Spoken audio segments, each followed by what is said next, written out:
सुजन हो नमस्कार. आविष्कार आर्ट्स अँड क्रिएशन्स प्रस्तुत रविवारची गोष्ट या सदरामध्ये अमोल वाघचे तुम्हा सर्वांना सप्रेम अभिवादन. श्री स्वामी समर्थ यांच्याशी निगडीत एक सुंदर अशी गोष्ट मध्यंतरी सोशल मीडियावरती वाचनात आली.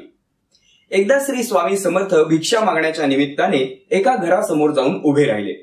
तिथे गेल्यानंतर त्यांनी नेहमीप्रमाणे आवाज दिला.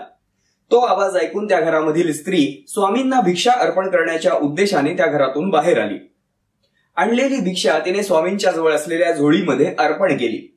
त्यानंतर तिने स्वामींना मनोभावे नमस्कार केला आणि म्हणाली, स्वामी मला काहीतरी उपदेश द्या. स्वामी शांतपणे हसले आणि म्हणाले, मी तुला उद्या उपदेश देईन. दुसऱ्या दिवशी पुन्हा स्वामी समर्थ त्या ठिकाणी आले आणि त्यांनी आवाज दिला. त्या दिवशी त्या स्त्रीने स्वामींच्यासाठी सुंदर खीर बनवलेली होती.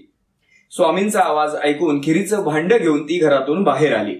स्वामींनी मग आपल्याकडे असलेला कमंडलू तिच्या समोर धरला आणि तिला सांगितलं, तुझ्याजवळ असलेली खीर ही यामध्ये घाल. आपल्या हातामध्ये असलेल्या भांड्यातील ती खीर आता स्वामींच्या कमंडलूमध्ये ती ओतणार. इतक्यात तिच्या लक्षात आलं की त्या कमंडलूमध्ये काहीसा कचरा आहे, काहीशी धूळ आहे. ती स्वामींना म्हणाली, स्वामी हा कमंडलू अस्वच्छ आहे, यामध्ये थोडासा कचरा, थोडीशी धूळ दिसत आहे. स्वामी म्हणाले, ठीक आहे, तरी देखील या कमंडलूमध्येच ही खीर तू अर्पण कर. ती म्हणाली, नको स्वामी, त्यामुळे खीर खराब होईल. त्यापेक्षा मी हे कमंडलू धुवून आणते, स्वच्छ करून आणते आणि मग यामध्ये खीर ओतते. त्यावर स्वामींनी प्रश्न केला, म्हणजे मग हा कमंडलू स्वच्छ केल्यानंतर मगच तू त्यात खीर घालणार ना? ती म्हणाली, हो स्वामी, हा कमंडलू मी आधी पाण्याने स्वच्छ धुवून घेते आणि मग त्या स्वच्छ कमंडलूमध्ये ही खीर अर्पण करते, जेणेकरून ही खीर खराब होणार नाही आणि तुम्हाला त्या खीरीचा आनंद घेता येईल, आस्वाद घेता येईल. या तिच्या उत्तरावरती स्वामी शांतपणे हसले आणि म्हणाले, बाळ, हाच माझा उपदेश आहे.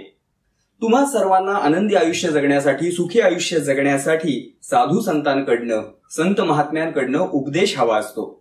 परंतु जोपर्यंत तुमचं मन हे चिंतेनं ग्रासलेलं आहे, जोपर्यंत त्या मनामध्ये कुविचारांचा कचरा आहे, वाईट संस्कारांची अस्वच्छता आहे, तोपर्यंत साधू संतांनी दिलेल्या उपदेशामृताचा तुम्हाला काहीच उपयोग होणार नाही.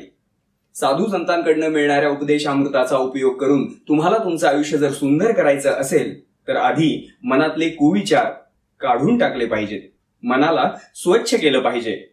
तर आणि तरच साधू संतांनी दिलेल्या उपदेशामृताचा फायदा होऊन तुम्ही सुखी आणि आनंदी होऊ शकाल. रविवारची ही छोटीशी गोष्ट तुम्हाला कशी वाटली हे कमेंटमध्ये आम्हाला नक्की कळवा. जर ही गोष्ट तुम्हाला आवडली असेल तर लाईक करा, तुमच्या प्रियजनांसोबत शेअर करा. या आणि अशा बोधप्रद, प्रेरणादायी गोष्टींचा आनंद घेण्यासाठी आमच्या आविष्कार आर्ट्स अँड क्रिएशन्स या चॅनलला जरूर सबस्क्राईब करा. धन्यवाद.